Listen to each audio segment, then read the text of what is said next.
কে বলবে মধুজা তারার সৎমা? ও নিজের মেয়ের থেকেও তারাকে বেশি ভালোবাসে। মধুজা, তুমি ভালো করেই জানো এই অপয়া মেয়ের মুখদর্শন আমি করতে চাই না। জন্মের দিন থেকেই ও আমার কাছে মৃত।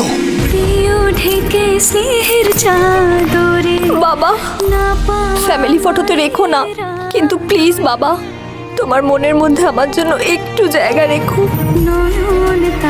নয়নতারা 22শে মার্চ থেকে প্রতিদিন সন্ধে 7টায় শুধুমাত্র সান বাংলায়। না, ছাড়বো না।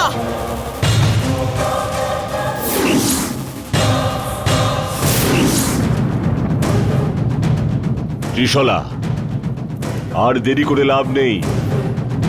আগে ওই জীবনমণিকে নিজের শরীরে নিয়ে নিন। না, এটা আমার পক্ষে সম্ভব না। এটা নন্দিনীকে দেওয়ার কথা। এই কাজ আমি করতে পারবো না। ত্রিশলা, আমি যা বলছি শুনুন। ওই জীবনমণি নিজের শরীরে নিয়ে নিন।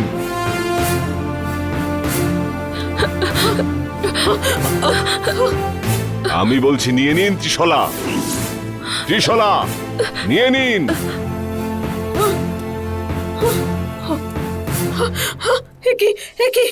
ত্রিশালা, ত্রিশালা না, ত্রিশালা, ত্রিশালা।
বিরাট, হ্যাঁ ড্যাড বলো।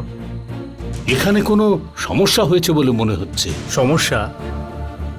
সেটা তো হয়তো বাইরে আছে। এখানে কোনো সমস্যা হলে তো আমরা স্পষ্ট করে জানতে পারতাম ড্যাড। না বিরাট, সব সমস্যার মূল কারণ এই জায়গাটাকেই মনে হচ্ছে।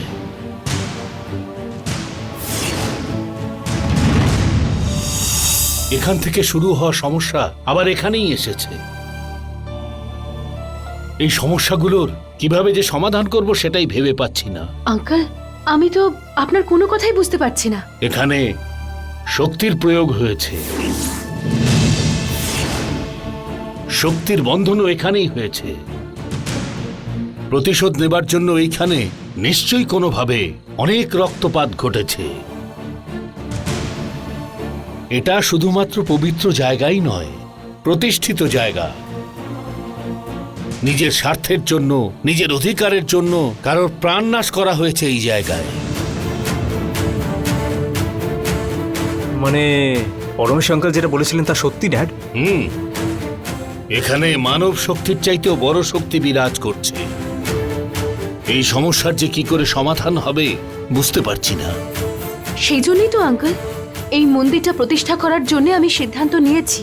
সিদ্ধান্তটা ঠিকই, কিন্তু সেটা যে কার হাতে পূর্ণ হবে সেটাই প্রশ্ন। ওই গুরুদেব যার কাছে আমরা গেছিলাম, উনি অত্যন্ত শক্তিশালী, অত্যন্ত বুদ্ধিমান। এই জায়গার বিষয়ে অনেক জ্ঞান আছে। উনিই আমাদের এই সমস্যার সমাধান করতে সাহায্য করতে পারেন।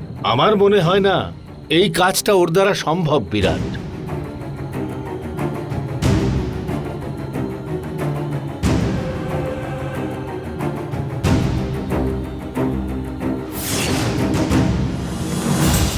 আঙ্কেল, আমি নিজে কি ওনাকে বলেছি তাই উনি এই কাজটা করতে আসছেন। হতে পারে মা, কিন্তু কাজটা করতে পারবে না। কেন আঙ্কেল? ওনার দ্বারা একটা বড় কাজ হতে চলেছে।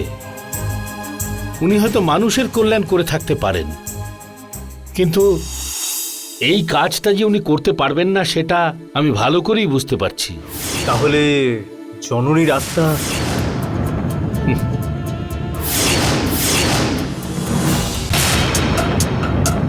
তখন এই ফটোটাই লুকিয়েছিলি, তাই না?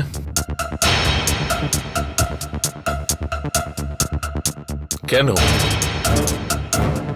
এই ফটোটা একজন রাজপুত্রের মতন করে এঁকেছো? তোর মনের মধ্যে কি আছে বলতো? কি আছে তোর মনের মধ্যে, আমি সেটা জানতে চাই, বল।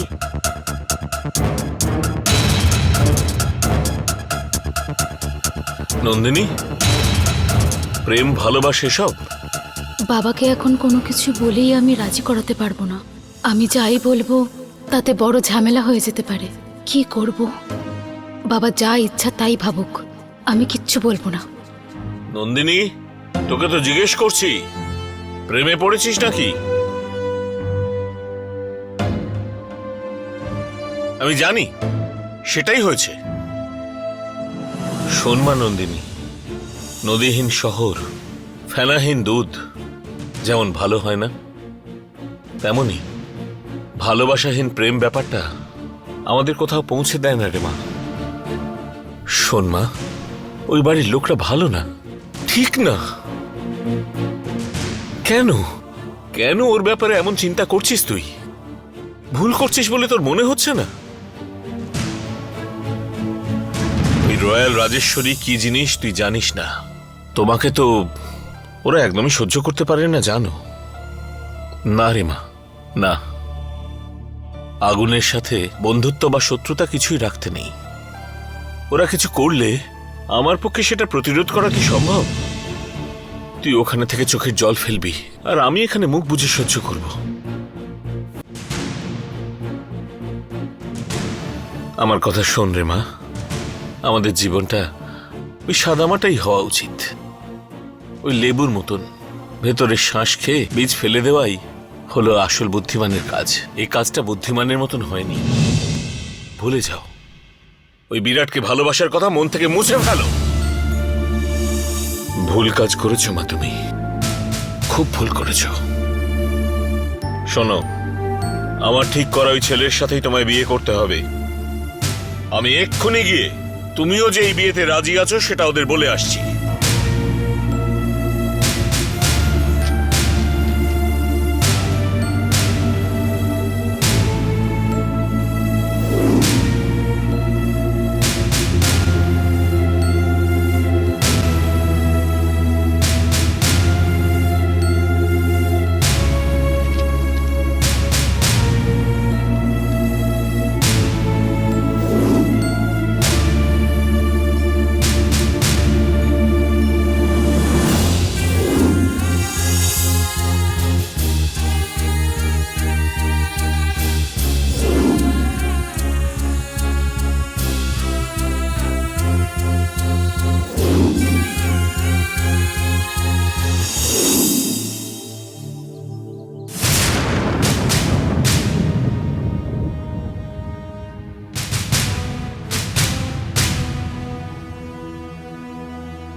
বিরাট, কি হয়েছে? মন খারাপ করে আছিস কেন?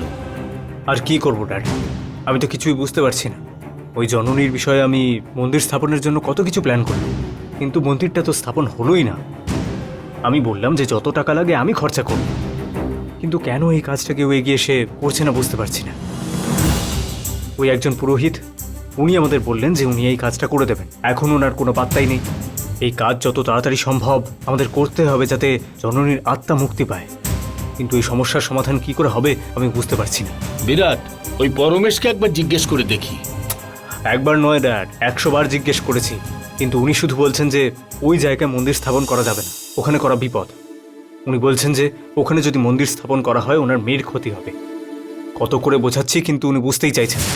ওনার মেয়ের যদি কোনো সমস্যা থাকে তার সমাধান না হয় আমরাই করে দেব। দরকার হলে আমি কথা বলবো, তারপরে তুমি মন্দির বানিও। না না ড্যাড, এটার জন্য উনি রাজি হবেন না। আমি সব রকম চেষ্টা করে নিয়েছি। রাগ করে বোঝালে হয়তো উনি বুঝতে পারতেন আমার কথা, কিন্তু যিনি ইমোশনাল হয়ে আছেন, যিনি বলছেন যে ওনার মেয়ের প্রাণের বিপদ হতে পারে, সেই ব্যাপারে আমি কোনো রকম রিস্ক নিতে রাজি নই ড্যাড, আমি পারবো না। বিরাট, চিন্তা করিস না, কিছু একটা উপায় নিশ্চয়ই হবে। ঠিক বলেছ ড্যাড, কিন্তু আর কতদিন? এইদিকে দেখো, মম আমার বিয়ে ওই নীলির সাথে দেওয়ার জন্য উঠে পড়ে লেগেছে, কিন্তু যাকে প্রাণের চেয়েও বেশি ভালোবাসতাম সেই জননীর জন্য একটা মন্দিরও স্থাপন করতে পারছি না। ছি।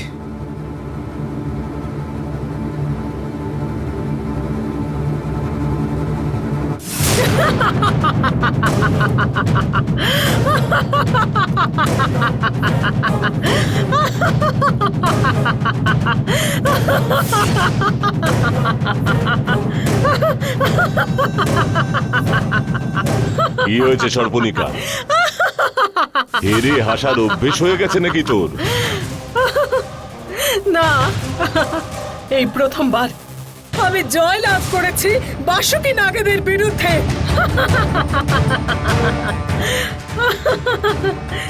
এই হাসির কারণ আমার কাজের সাধনা। তোর সাধনাটা কি? আমি এখানে এসেছি গুরুদেবের জীবনমণি নেওয়ার জন্য নয়। তাহলে ওটা নন্দিনী যেন না পায় সে ব্যবস্থা করব আমি।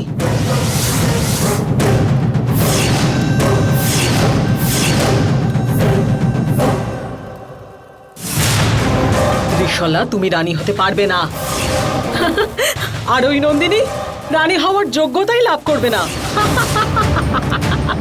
সামনেই মহাশিবরাত্রি আসছে, আর আমি তখন হব সিংহাসনের একমাত্র রানী।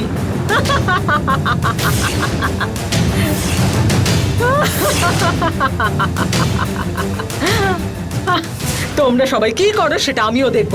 চলো।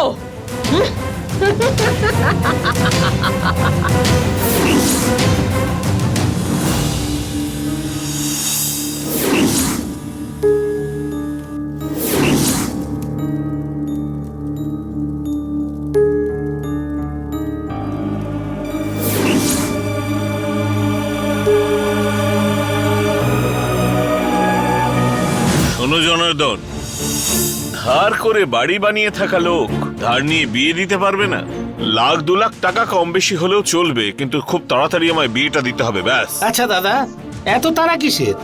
আমার তাড়াহুড়ো নিয়ে তুমি কেন মাথা ঘামাচ্ছ? হ্যাঁ, তুমি ছেলের ফটো দেখাতে নিয়ে এসেছিলে, আমি তো তখনই তোমায় বলেছিলাম যে খুব তাড়াতাড়ি আমি বিয়ে দেবো। ছেলে ফরেন চলে যাবে, তাই তাড়াতাড়ি বিয়ে দিতে হবে, এসব বলেই তো তুমি ছেলের ছবিটা দেখিয়েছিলাম। কিন্তু আপনার মেয়ের ভিসা এখনো আসেনি, পাসপোর্ট চলে এসছে।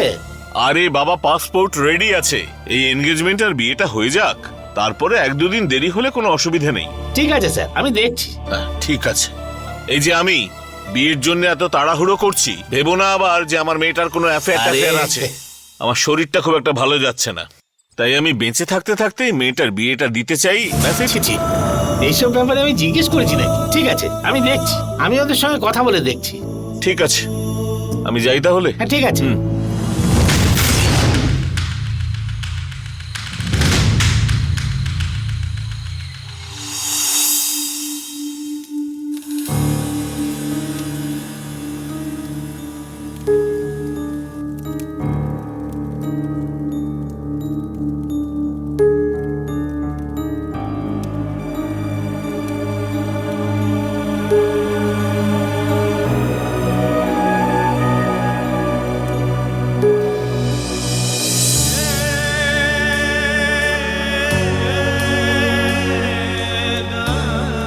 শঙ্খপালা দেব,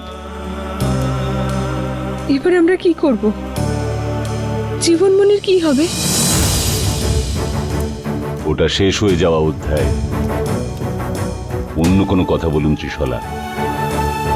এরকম বললে কি করে হবে শঙ্খপালা দেব?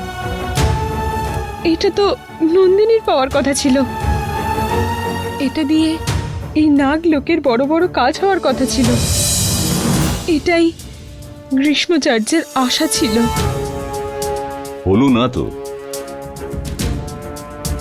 সব আশাই যে পূর্ণ হতে হবে এমন কোনো নিয়ম নেই। কোনো আকাঙ্ক্ষা আকাঙ্ক্ষা হয়েই থেকে যায়। এটা শুধু ওনার আশা নয়, একটা লোকের অস্তিত্বের কথা, পুরো প্রজাতির রক্ষার কথা, একটা ধর্মের কাজের উদ্দেশ্য। এই সব কিছু আপনি করতে পারবেন না বললে কি করে হয়? আপনি বললেন বলে আমি তো এই জীবনমণিকে আমার নিজের শরীরে ধারণ করেছি। তাতে ভুলটা কোথায়? ঠিকও তো নয়। ওই জীবনমণি তো আমার নয়। আপনি ওটাকে নিজের শরীরে ধারণ না করলে ওই জীবনমণিটা সর্পণিকার হাতে চলে যেত। একবার ওটা ওর হাতে চলে গেলে আপনাদের সবার একের পর এক শিরোচ্ছেদ ঘটত। এছাড়া ওটা আবার পাওয়া সম্ভব হতো না। তাহলে এই জীবনমণি আমরা নন্দিনীর কাছে কিভাবে ফিরিয়ে দিতে পারি? আপনি ওই কাজটা করতে পারবেন না। কিছু যদি হয় সেটা আপনাদের ভাগ্য লিখনের মতো। আপনার এই কথার মানে কি? আপনার সাথে এসবের সম্পর্ক নেই এরকম আপনি কেন বলছেন? সম্পর্ক না থাকার কথা নয়, সম্পর্ক নেই বলেই বলছি। দেখুন ত্রিশলা, গুরুদেবের জন্য আমার সম্মান ছিল। উনি আমার জীবন বাঁচিয়েছেন। সেই ঋণ শোধ করবার ছিল। সেই জন্যই আমি এখানে এসেছিলাম। আসার পর আপনাদের যে অবস্থায় দেখলাম, আমার আর মন মানল না। আমি কেন এখানে এসেছি?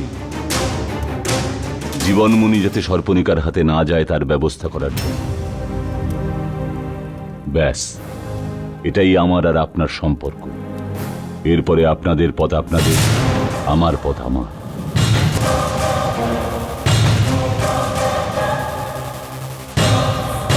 আপনি ওই সর্পণিকার হাসি দেখেছেন তো? ও রোজ এমন ভাবেই হাসবে। আজ আপনি এখানে ছিলেন বলে বুঝতে পারলেন। এবার থেকে তো এরকমই হবে। এতদিন আমি না থেকেও এই লোক ছিল, কালও আমি না থাকলেও এই লোক থাকবে। শক্তি যতক্ষণ আছে সেটাকে প্রয়োজনে ব্যবহার করতে হবে। আপনাদের লোক আপনারা বাঁচাবেন।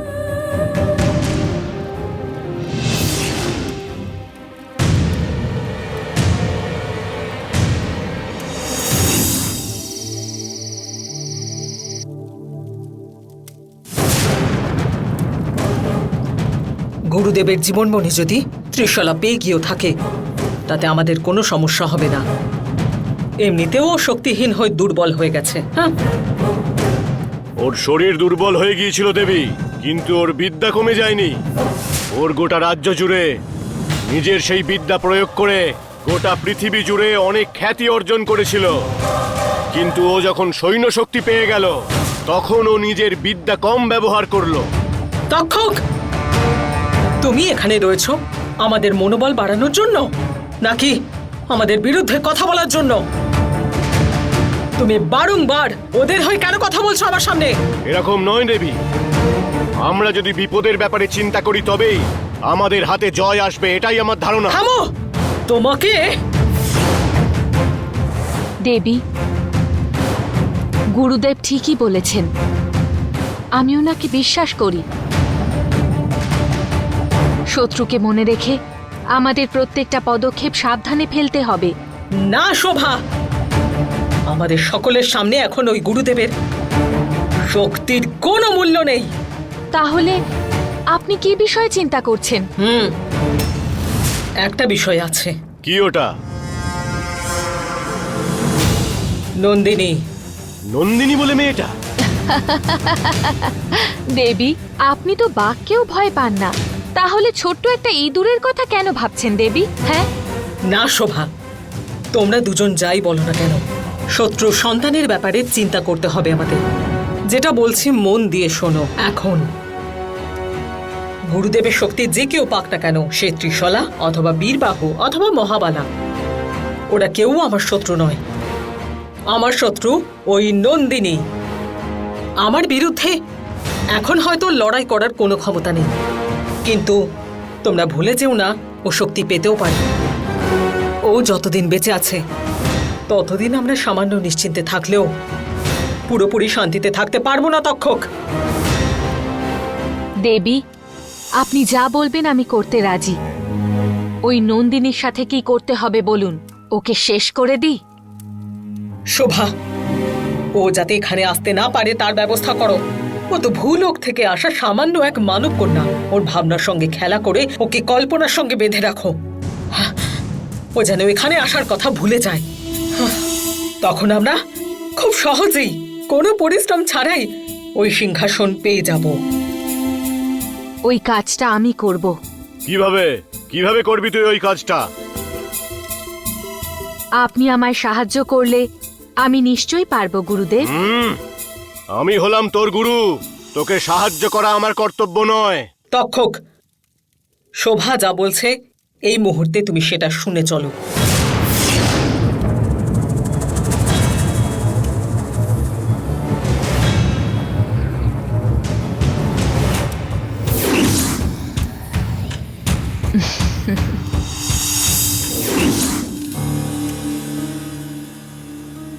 শঙ্খপালাদেব, আপনি এইখানে এই নাগ লোকের নিবাসী হয়েছিলেন। আপনার লোকের জন্য আপনার মনে একটুও দয়া হয় না? দয়া? এখানে আমার উপরেও কেউ দয়া দেখায়নি। আজকে যে কষ্টটা আপনাদের হচ্ছে সেদিন আমারও ছিল। দয়া না দেখিয়ে আমাকে এখান থেকে তাড়ানো হয়েছিল। হতেই পারে আপনার সাথে এখানকার লোকেরা অনেক অন্যায় করতে পারে, কিন্তু তা বলে এত বছর পরে আপনি এই রকম সময়ে আপনি বদলা নেওয়ার কথা বলছেন। আপনি এরকম করলে আপনারা তক্ষকদের মধ্যে কি আর পার্থক্য থাকবে বলুন? ত্রিশলা, ক্ষমা করবেন আমায়। আমার কথা শুনে আপনার কষ্ট হয়ে থাকতে পারে, কিন্তু এটাই সত্যি। আজ আপনি এখান থেকে চলে যাবেন বলে ঠিক করলে আমি আপনাকে আটকাবো না, কিন্তু একটা কথা ভেবে দেখুন, কারোর বাবার বাড়ি হলে সেটা শুধু একমাত্র মায়ের বাড়ি হয় না, সেটা ছেলেদেরও হয়। নিজের বাড়ি ছেড়ে জীবনযাপন করা সম্ভব নয়।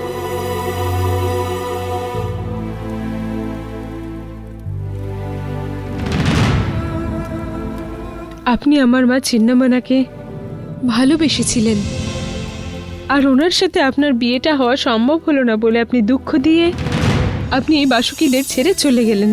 আপনি বলুন, এইটা ছাড়া আমার মাকে অপছন্দ করার অথবা ওনার নাশ হোক সেটা বলে কোনো আশা রেখে গেলেন আপনি? আপনার রাগ এই বাসুকিদের ওপর হতেই পারে, কিন্তু আমার মা চিন্নামার ওপরে না, তাই তো? আপনি এখন আমাদেরকে ছেড়ে গেলে ওই বাসুকিদের রাজ্য নাশ হবে না, নাশ হবে চিন্নামার স্বপ্নের সাম্রাজ্য। আপনি বাসুকিদের কান্নার আওয়াজ পাবেন না, পাবেন শুধু চিন্নামার আত্মা।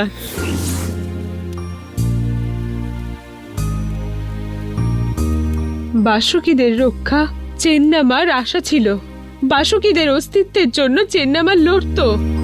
এই বাসুকিদের জীবন চিন্নামার সম্পত্তি ছিল। এই বাসুকিদের খুশি চিন্নামাকে তৃপ্তি দিত। আজকে আপনি আমাদেরকে সাহায্য না করলে আপনি আপনাকে ভালোবেসে থাকা চিন্নামার সাথে অন্যায় করবেন।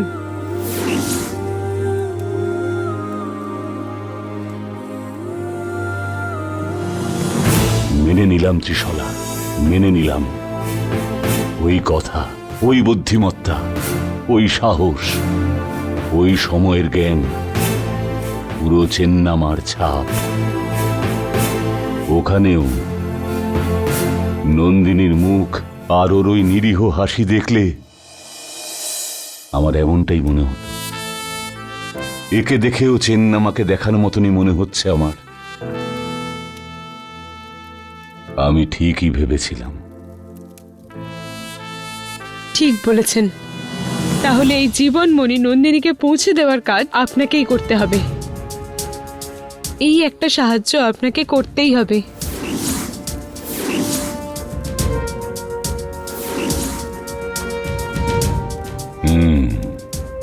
এই একটাই সাহায্য, এটা কেবল চেন্নামার জন্য।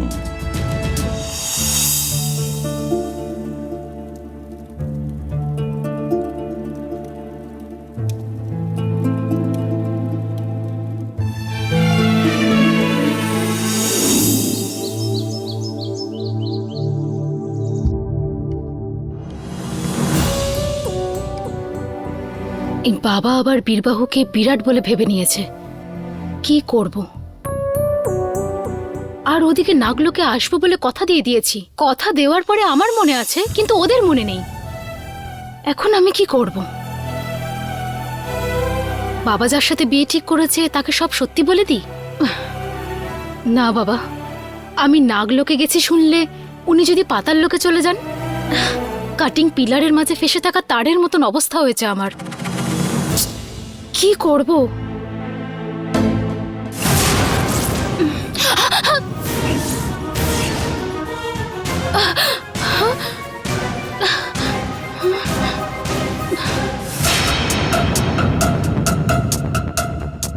আমি নন্দিনী, ভয় পেও না। তুমি এসেছো বলেই ভয় পাচ্ছি। যখন তখন সামনে চলে আসো তুমি।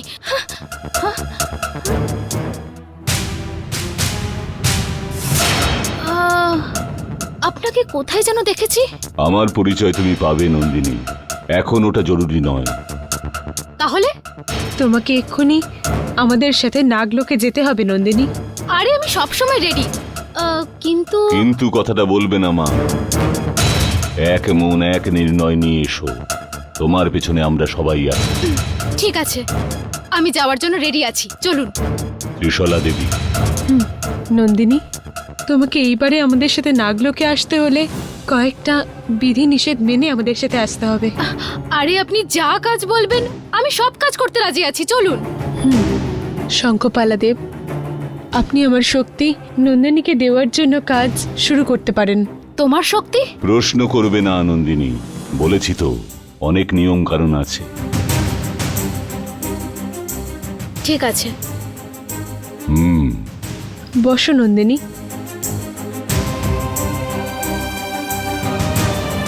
দুটো হাত সামনে নিয়ে বসো।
তুমি?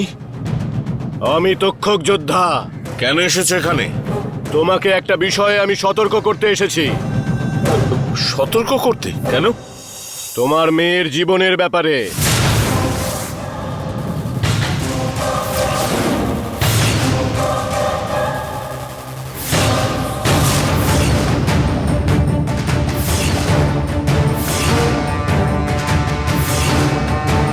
তুমি জানো না তোমার মেয়ের ব্যাপারে অনেক কিছুই ঘটে চলেছে।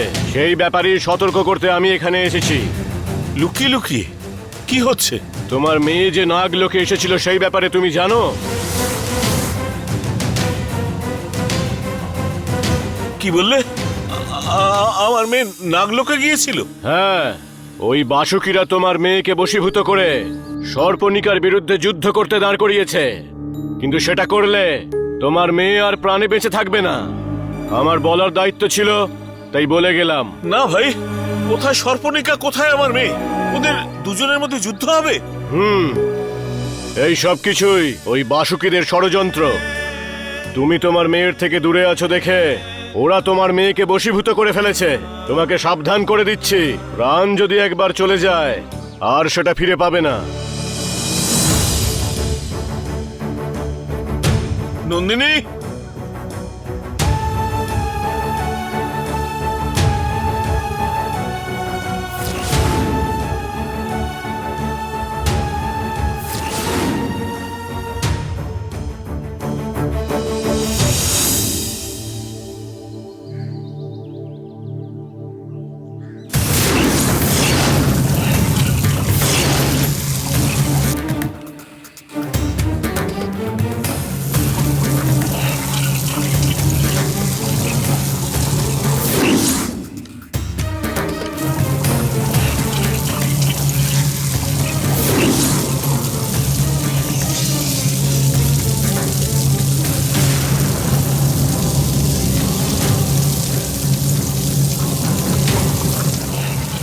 নন্দিনী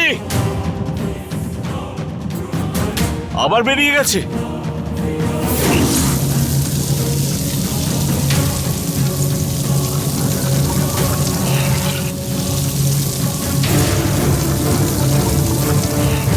মা আছিস? নন্দিনী,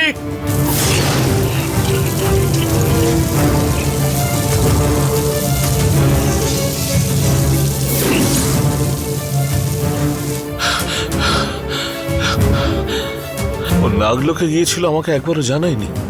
এত ডাকছি, বাড়িতে তো কোথাও নেই। কোথায় যেতে পারে মেয়েটা? কোনো কারণে গোডাউনে গেছে কি?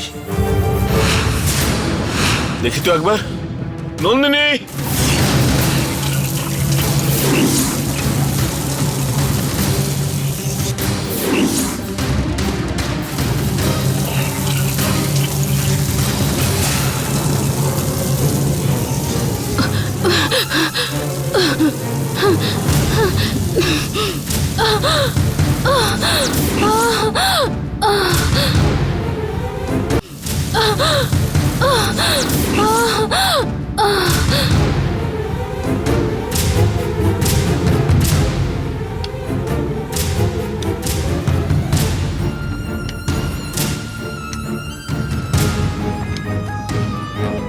নন্দিনী,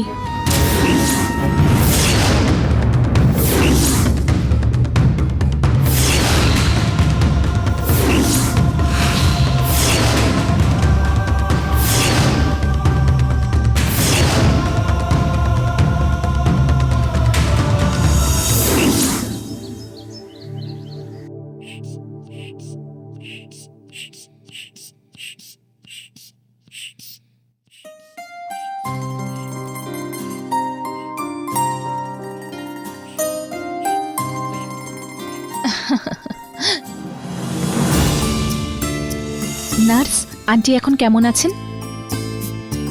হ্যাঁ, আপনার মতন বৌমা আছে যখন ভালো তো থাকতেই হবে ওনাকে। সত্যি কথা বলেছেন সিস্টার। ও আমার বৌমা না, মেয়ের মতন। আমি যেন ওর প্রাণ। হ্যাঁ হ্যাঁ, প্রাণ তো বটেই।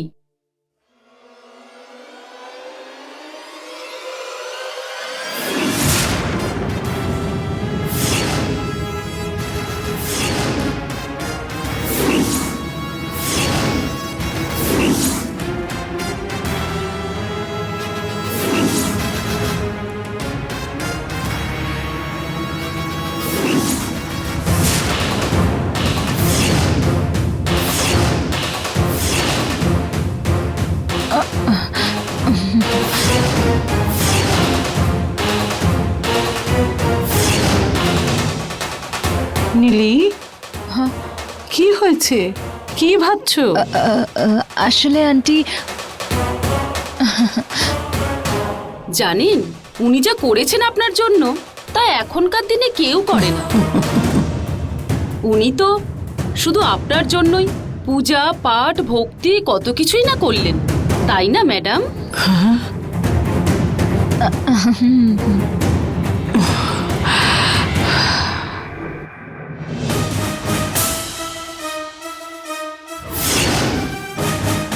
তাই নাকি নীলি?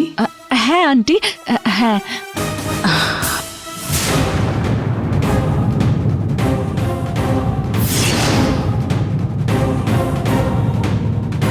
এরকম বৌমা পাওয়ার জন্য আমি কোটি কোটি জন্ম পুণ্য করেছি সিস্টার। আরে আপনি একদম ঠিক বলেছেন। আমি তো ওনাকে প্রথমবার দেখেই ভেবেছিলাম উনি হয়তো আপনার নিজেরই মেয়ে। হ্যাঁ, নিজের মেয়ে হলেও এত ভালো দেখাশোনা হয়তো করতো না। হ্যাঁ সিস্টার, আপনি একদম সত্যি বলেছেন।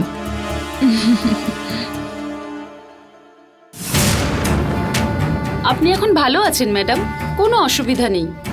মেয়ের মতো বৌমা থাকতে আর কি অসুবিধা হতে পারে বলুন? হ্যাঁ সিস্টার। ঠিক আছে ম্যাডাম, আমি এখন আসি তাহলে। ঠিক আছে। আন্টি 1 মিনিট, আমি আসছি। আই নীলি, কি হয়েছে? নেক্সট চেকআপ কবে আমি জিজ্ঞেস করে আসছি। 1 মিনিট। এই এই দাঁড়াও, কে তুমি? আমার নাম রেবতী, আমি হসপিটালের নার্স। আপনি সেদিন যা যা করেছিলেন সবকিছু কিন্তু আমি দেখে ফেলেছিলাম, এখন সবটাই জানি।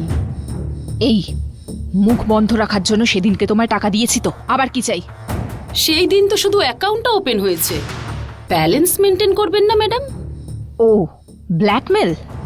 1 টাকাও আর দেব না আমি, এটা জেনে রেখো। ঠিক আছে, ছাড়ুন তাহলে।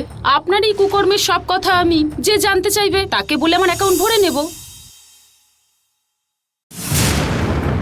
কে নিটি? আমি রেবতী স্যার। আসলে বিরাট আন্টিকে আসলে চেকআপ করতে এসেছেন উনি। মম কেমন আছে এখন? খুব ভালো আছেন স্যার। আমি আপনাকে একটা ব্যাপারে কিছু বলতে চাই স্যার। কি বলুন আমায়।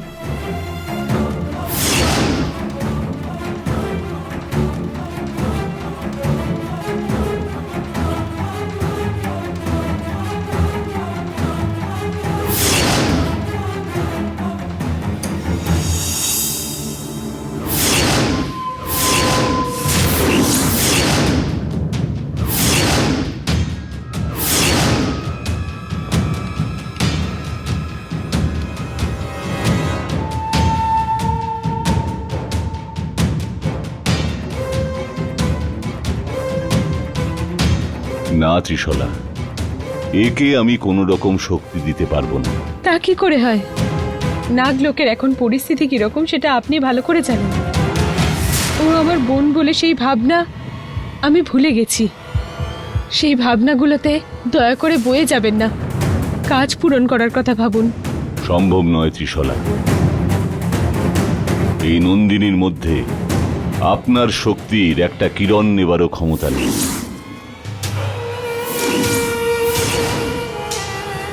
আপনার শক্তি নিতে হলেই একে দৈবকন্যা হতে হবে। ওই অংশের শুধু 1 ভাগ, অর্থাৎ চেন্নামার রক্ত আছে এই কারণের জন্য এ এখনো বেঁচে আছে।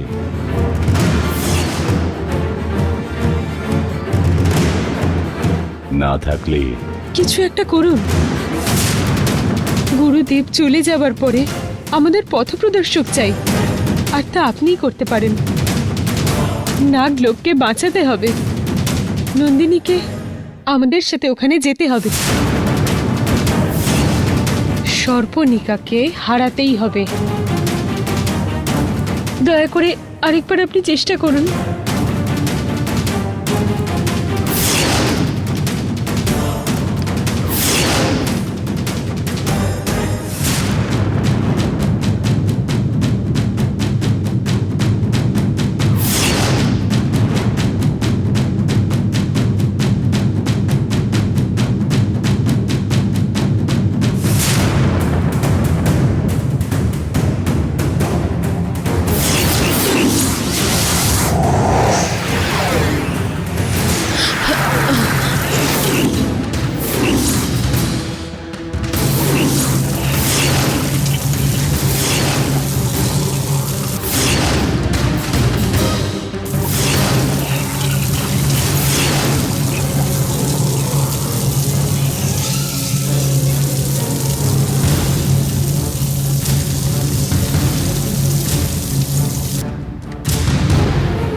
আপনি বললেন কি একটা বলবেন সেটা বলুন আমায়, নো প্রবলেম।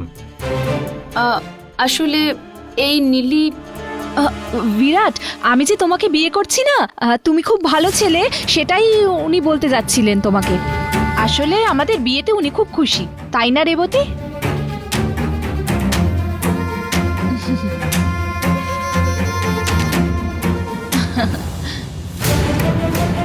হ্যাঁ স্যার, নীলি ম্যাডাম তো খুবই ভালো মানুষ স্যার। এখনকার দিনের বৌমারা তো কবে শাশুড়ি মারা যাবেন আর কবে ওই বাড়ির মালকিন হবেন সেই চিন্তা ভাবনা নিয়ে সবসময় থাকেন। নীলি ম্যাডাম কিন্তু সেই রকম মেয়ে নয় স্যার।